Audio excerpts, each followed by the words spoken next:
Good morning, saber fans. I'm going to show you how to put together your empty MW3-BMF edition saber hilt.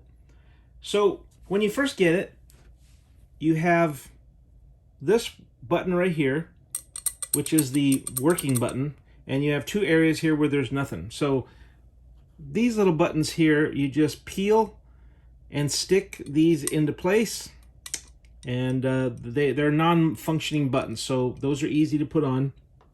You have two different tops. This is your blade plug, and this unscrews. And of course, this is your if you're going to install it, this is what you'll use to hold the blade. There's the blade retention screw right there, and you get a Allen key to match. Now, the one thing I want to discuss is you get a standard gold piece and you get the BMF.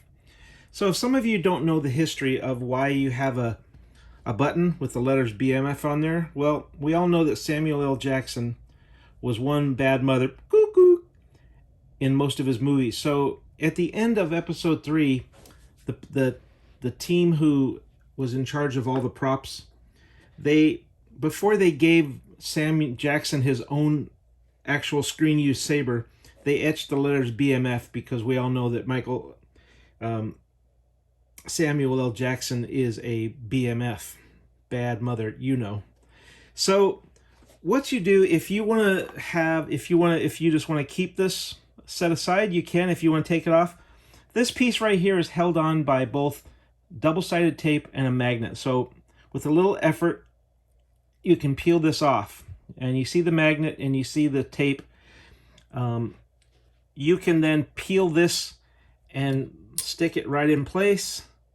It'll stay in place there if you want to use the BMF edition. If you just want to keep it set aside and put this back on, you can.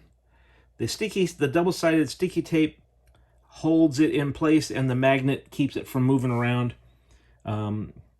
If you decide on which one you want to use permanently, you could use super glue, but again, it will never come off. But if that's what you want to do, you can do that.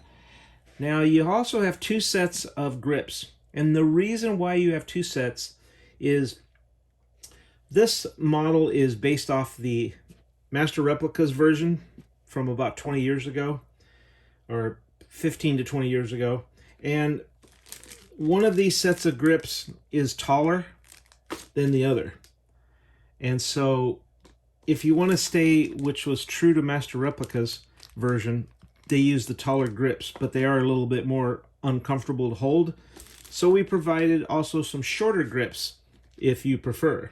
And the way these work is you peel off the red area, and then it just gets stuck into these grooves, and you do that for all the way around. And I don't recommend pulling these grips out. They're a one-time peel and stick, so choose well which of these sets you're going to use. Other than that, I can't think of anything else that we need to go over on how this functions. Have fun with it, and take care.